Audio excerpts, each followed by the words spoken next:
Hello and welcome along to another episode of this FM22 story, The Head Coach, with me, Daniel. We're back today for part 61 and the day after transfer deadline day in real life.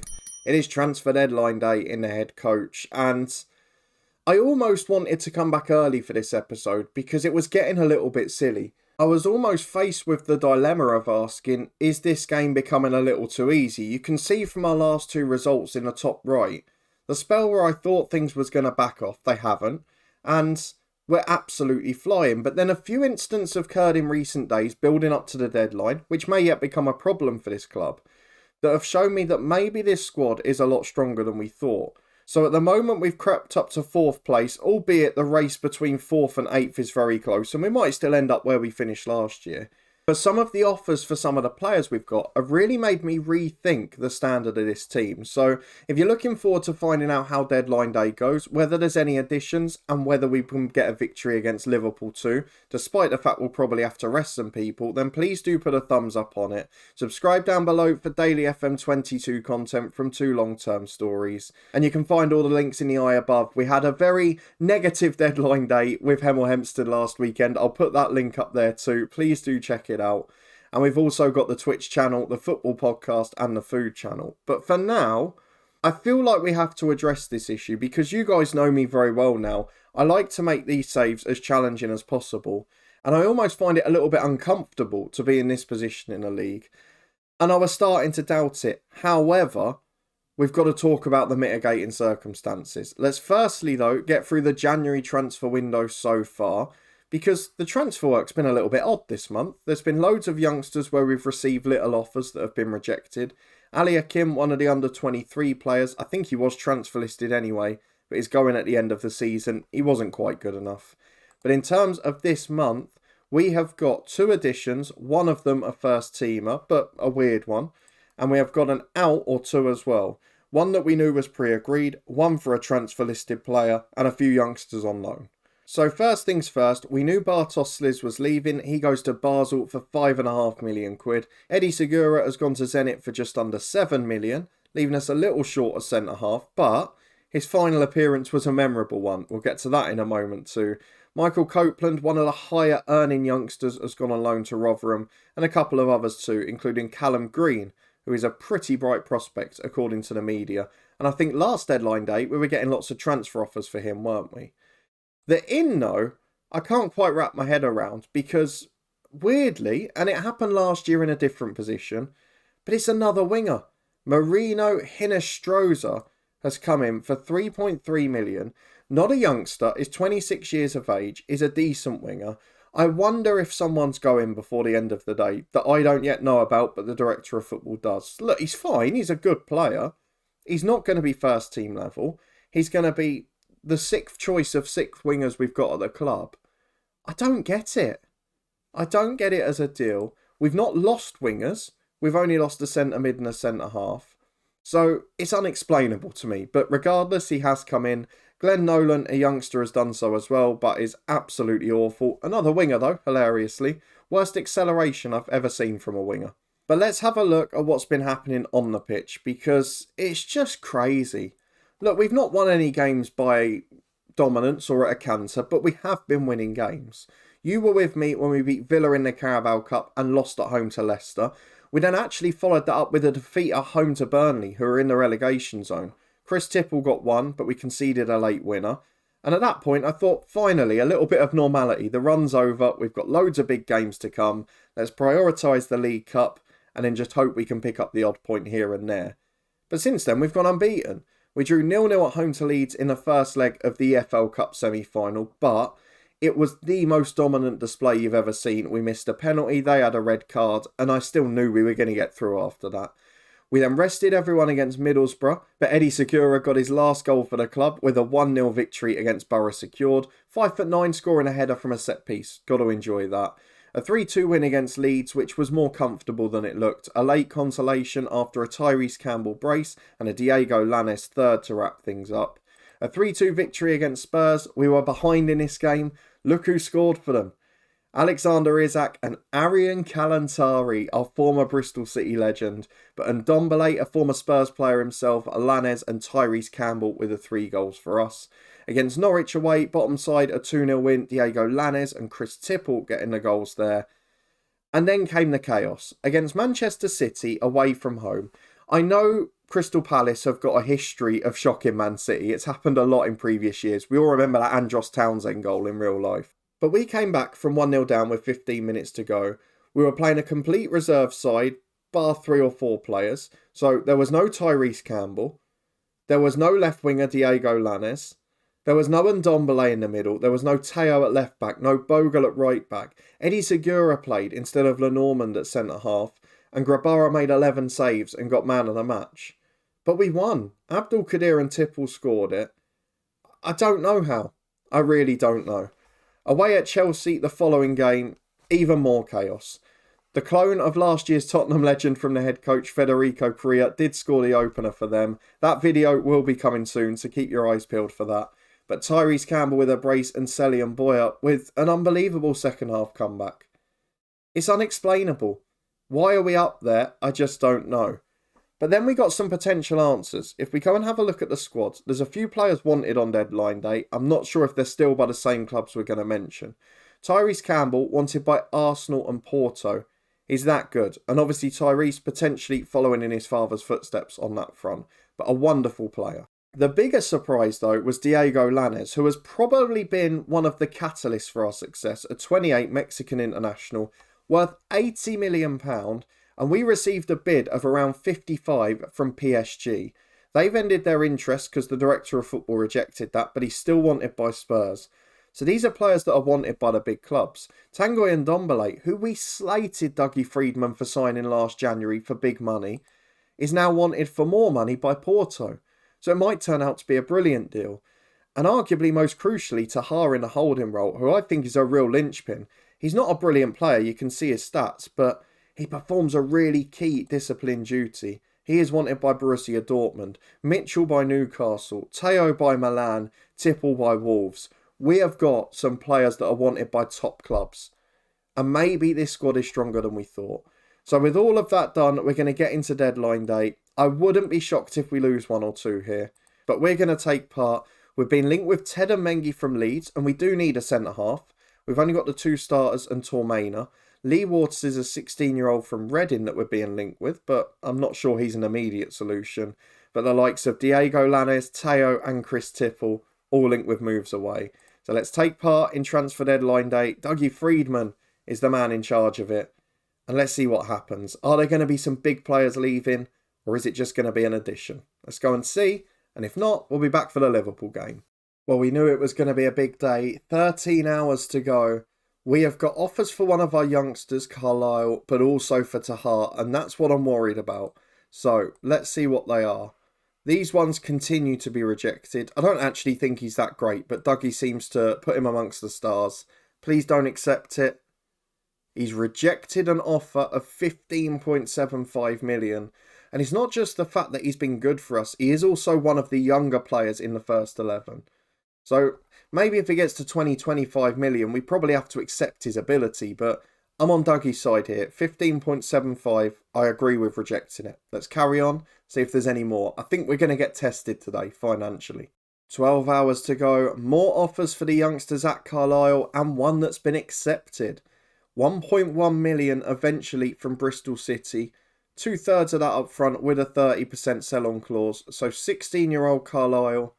He might be a good player, but I don't think he's going to be a Premier League one. So that's a good deal for us. We've got Nelson coming back from injury, and we've got 12 hours to go. Are there going to be any first team outs, or is he going to make money through the reserves? Because the finances, they don't look great, and I think he's going to be under pressure from the board. 11 hours to go. We have an offer for another one of our youngsters, Matt Hartley. 400 grand plus a sell-on rejected. I think it seems to be that £1 million is his trigger point for these half-decent youngsters. But this lad, he's on a good wage. He's not got big potential. I mean, I'd take it with the sell-on, to be honest. First sale of the day, still at 11 hours to go. Alan Rios has learnt English, which is great, but he is out injured at the moment. So he's improving, but probably not going to start for the rest of this season too much. However, Carlisle, the youngster, has gone off to Bristol City. 750 grand up front, another 300 if he plays in the league 10 times, and a 30% sell on. I think that's a pretty good deal. 7 hours remaining. We've got a youngster joining our under 18s, which is Lee Waters. So we're paying 575 grand in compensation with an additional million in bonuses. So he must be rated pretty well. He's got massive potential and he's got pretty good ability for a 16-year-old. So maybe he's better than he looks, but to me, he looks a bit all over the place technically, and it's just that he's a hard worker and quite aggressive. We'll ask Lenormand to welcome him, give him that bit of sort of first team buzz as he comes in. And there's also an offer for another youngster from our head of youth development. Offer for Conway, 20-year-old from Western United. You just ask, why on earth do they go for some of these, don't you? But there you go. Maybe it'll build a fan base from Australia, I don't know. But not the deal we were looking for. Certainly not going to improve things for us, is it? Well, well, well. Offers galore for Matt Hartley, the youngster we mentioned earlier. One of them has been accepted. It's Bristol City again. 300 grand rising to 775 with a 30% sell on. And 535k of that is guaranteed money. Good value for a kid that hasn't got a huge potential. Middlesbrough make a loan offer for Edwards. He's going off there. It's been accepted, 90% of his wages and a small monthly fee. He's a player who featured in the first team a little last year, has got massive potential. He's just not fulfilled it. I don't know what it is. His train's okay. He does all right. He was fine in the mentoring group, but never really had that cutting edge to get better. And then we've also got the addition now of Conway, who we looked at earlier. 20-year-old, £50,000. What a waste of money. I mean, he is rated slightly better there, but there's nothing to suggest he's ever going to be a Premier League player or even the Division or 2 below. There's a wonder kid from City we're being linked with. I tell you what, if he wants to loan him in on deadline day, I can get on board with that. But with 5 hours left and a game coming up, can't see it happening. I think our next action will be picking a team to face Liverpool. And if they're on the pitch, they can't have a medical. That's one positive. Well, 4 hours left and we're suddenly getting an awful lot more messages. It looks like there's another youngster that a bid's been made for and a couple of players have left. So, Hartley has chosen to go to Bristol City. He'll be relinked with Carlisle there. Good value for the club, over £500,000. Just a shame they've wasted it on other youngsters that won't make it. In terms of the other offer, it's for a player called McConnell from our head of youth development. Again, why? I know it's only a few grand, it fills your under 23 squad, but at least get players that have a half chance of making it. Edwards has gone on loan to Middlesbrough. I think they're in the Championship. They're second in the Championship. So it would be great to see him get some football, but he's only listed as a squad player there, so I'm not sure he will. But I don't think there's going to be anything first team wise. There's the contract offer for McConnell, 800 odd quid a week. But I don't see that Ted and Mengi or any of the others we were linked with are potentially going to come in. And I do worry if we have an injury crisis at the back, because we have Bogle as a right back, Lenormand and Mepham centre halves, and Tormaina is the only backup for those three positions. I know Tahar could drop in as well, but we're incredibly short back there. Well, Cameron McConnell agrees a deal to join the 23s, but the plug has been pulled by Dougie Freedman as he's failed a medical, so we got out of jail with that one. Wholemate Kasikas offer. He's one of our youngsters. It's been rejected. I've not heard this name before. It's because he's not very good. Surely we'll be Liverpool next. Well, it's fitness test time ahead of the evening kick-off against Liverpool. And after playing at the weekend, Chris Mepham is not quite fit. He struggled a bit in recent weeks. I'd ideally like to give him a rest. I'm wondering where that winter break's coming because I haven't seen any sign of it. So he's out. We're going to have a few more that we'll probably have to assess. There is another offer for a youngster though. Brian Cope from Glenarvan. He is not very good. So there you go. He's probably going to be the one now McConnell failed his medical. But we've got Liverpool. And if they win, they're 1 point behind us. We're creating miracle after miracle at the moment. But we are arguably better away from home. So this might be a bit more difficult. Let's see who's fit to play today. Because this is going to be a big ask. In fact, everyone bar Chris Mepham is fit. So we'll bring in Tormaina at centre-half and shuffle Lenormand across. On the bench, though, the new winger will get an appearance. Rosic will come on for Nelson, and Mepham will have to drop out too. So we're going to need to find a youngster. and it probably needs to be a centre-half or right-back. What I could do to have Fitzgerald back from his loan. Normally it would be Ali Akin, and actually I'm going to promote him to the senior squad for the rest of the season again, because he's the best of a bad bunch at the minute, and he is a passable player, probably at championship level. What sort of reports have we got for these kids? Nothing for the defensive ones. And there's so many wingers on the bench that I don't really want to go for like a Lee Waters, but look, he's the new youngster in town, he's a brilliant player. Let's get him on there. Crystal Palace v Liverpool, and we're having to put under 18s on the bench, which just shows the struggles we've got defensively at the minute. The 11 for today, though, pretty much picks itself because it played so well against Chelsea. We've got Grabara in goal, Bogle and Teo, the fullbacks, Lenormand and the incoming Tormaina as centre-half. Tahar and Dombele and Boyer pretty much our assured midfield three now, with Lanez, Abdul Kadir and Tyrese Campbell continuing to deliver the goods up front. Let's go and get into it then. Potential debuts off the bench. 2 squad numbers to be given to substitutes. And let's see if we can get the win. Just going to change the squad number for the new man because I'm not having number 13 for an outfield player. In we go. Palace v Liverpool. Can we produce another miracle? Let's go and see. So just to highlight the Liverpool strength, still got Joe Gomez, Fabinho, Alexander-Arnold who's skipper, Alisson in goal. Signed Ruben Neves, Gavardio, João Felix, João Pedro. They've got Curtis Jones in there as well. Emil Smith-Rowe, Christopher Ayer on the bench, Max Aarons, Renato Sanchez, and ageing Mo Salah. It is a very good squad. Not sure why they're 7th, to be honest, but that could change tonight.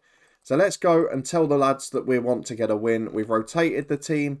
We're into the first half. And I just hope that we can produce another shock, because if we don't come crashing back down to earth soon, we might be doing a top 4 job. We might be getting a Leicester story in.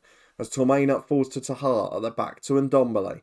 Goes long over the top towards Campbell. It's such a threatening front 4 on the counter, and Boyer goes alone himself there. But his shot's over the bar. It stays 0-0, but you can immediately see our attacking threat.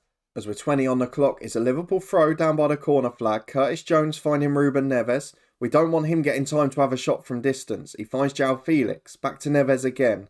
Good football from Liverpool. Not getting that shot away yet though. As Brown goes wide to Alexander-Arnold. There's 4 in the box if he can deliver. Gets to the byline. In towards João Pedro. Smashes the woodwork. Rattles the crossbar.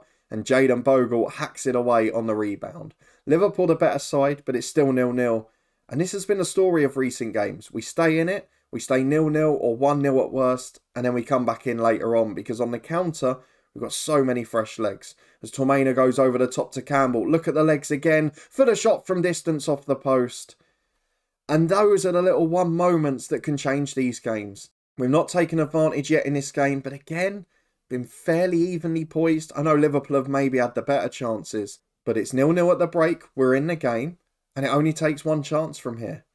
As it's a throw on the right for Palace with Bogle into Tahar. Back to Bogle again. Keeping it well on the right-hand side. Got options in support, but might want to take him on. Delivers to the front post. Abdul Kadir up. He was never winning that header. And Dombele recycles it though to Teo. Back to Lenormand, the centre-half, who's, despite what I said about being overpriced, been a brilliant signing as it's into Lanez who skies over the bar. You can see why we do so well. Boyer and Abdul Kadir struggling physically, as is Tahar. We've had a very tough schedule recently. And we are now going to make some changes after the free kick into João Pedro. Finally, someone has scored against us. This is about the time City did though, and we still came back. Grabara beaten as Pedro gets on the end of it. Completely unmarked from the delivery. But let's go and make our changes. We've got to make another one of these comebacks to win the game. We're going to replace Diego Lanez with John Morcio. We're going to take Tyrese Campbell off for Chris Tipple. And we're going to take Selly and Boyer off for Gaetano Castrovilli. 22 minutes plus stoppage time to go. Can we produce another miracle? Or are the legs finally going to run out? And to be fair, at home we've not been as good all season. That's where we dropped those points against Burnley. That's where we've lost against some of the big boys. And Emil Smith-Rowe makes sure of it. Bogle knackered at the right back position. Teo the same on the left. And Smith-Rowe just ran rings off him. A fresh player off the bench. And he gets the second. 2-0 Liverpool. There's a corner kick. Can we get the consolation to finish? We can't. Lenormand's header brilliantly saved by Alisson. And Liverpool will see out a victory. Finally, the runs come to an end. I do fear for us a bit now. We've got a League Cup final to look forward to, which is one of the biggest days in our history, certainly in this career so far. But by then, will we be back down to 8th place, where I thought we'd finish pre-season, as it's all starting to go wrong now. Grabara made 11 saves in an undeserved win against City. In this game, he's been beaten at his near post, and now he's dropped one into the net from a pretty tame shot from distance. So maybe the crumble, maybe the collapse is coming. No, Tipple's in. Chris Tipple! How has he missed the open goal there? He'd gone round Alisson, somehow misses the target. And it's all fallen apart late on. I think the fitness of the lads shows you exactly where we are at the minute. And I feel like this is going to come back to bite us. We're going to tell the lads that we're not pleased with them. We'll have a look at the schedule in a minute. We're back to the last 2 hours of deadline day now. Well, another humbling at home. I'd actually be interested to see this. I'm going to go and take a quick look. I reckon our away record might be better than our home one this year.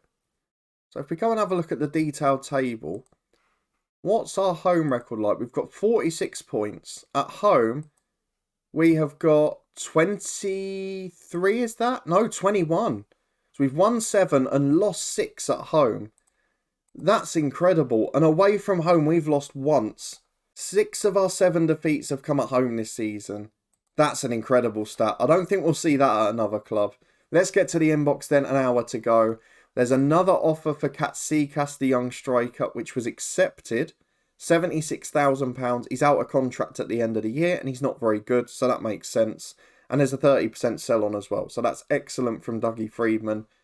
And I think that's it. It's going to be a very quiet deadline day. Not even an offer for a first team player. Tedamengi was talked about in the media at the start of the day, but that hasn't happened. And nothing else has really either. So we'll skip ahead and see if there's any late surprises. But at the moment, been a pretty poor day.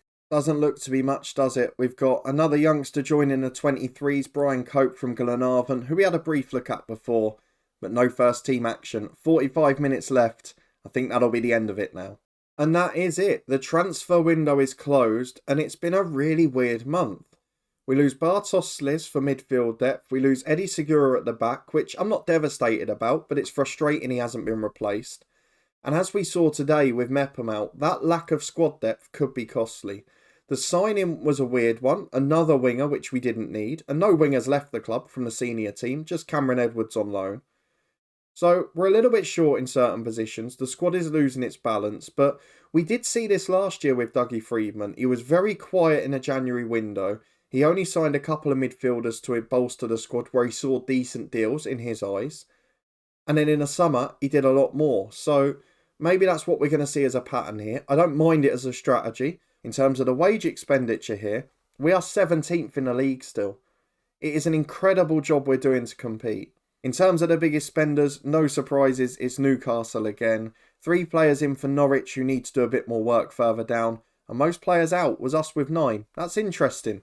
Trying to trim the squad and trying to save some money. So let's have a look at the schedule for when we're next going to be back. No surprises for guessing. It will be the League Cup final against Chelsea. Our first professional domestic cup final of the series. Of course, we had one in Wales, I think, in the FA Cup and the League Cup over there. But none that we've won. We're underdogs again. Chelsea likely to be the favourites for that one. But we'll be back for that. We'll show Newcastle away as well. Because away from home, we seem to be pretty good. And against the Moneybags, it'd be nice to get a result. But let me know in the comments what you think, because it's a bit mad that we've been able to stay in this mix. I feel like we're starting to run out of legs. I feel like we're going to run out of players in certain positions. But it's been a wonderful effort regardless. And have you ever seen a record like that from home to away? I think it's the first side I've ever produced that are that much better on the road. If you did enjoy it though, seeing us getting humbled at home again, please do put a thumbs up on the video. Subscribe down below for daily FM22 content from 2 long-term stories. We'll be back for the cup final in 2 days' time. The duck tie might make its first appearance of FM22. In the meantime though, we'll be back with Hemel tomorrow for another big episode there. There's also links in the eye above to the Twitch channel, the football podcast, and there's also a link to the new food channel too. So please do give that a follow if you can. A massive thank you for watching though, your continued support as always. It is greatly appreciated. And I'll see you next time for a League Cup final. Our first chance at Cup silverware in England.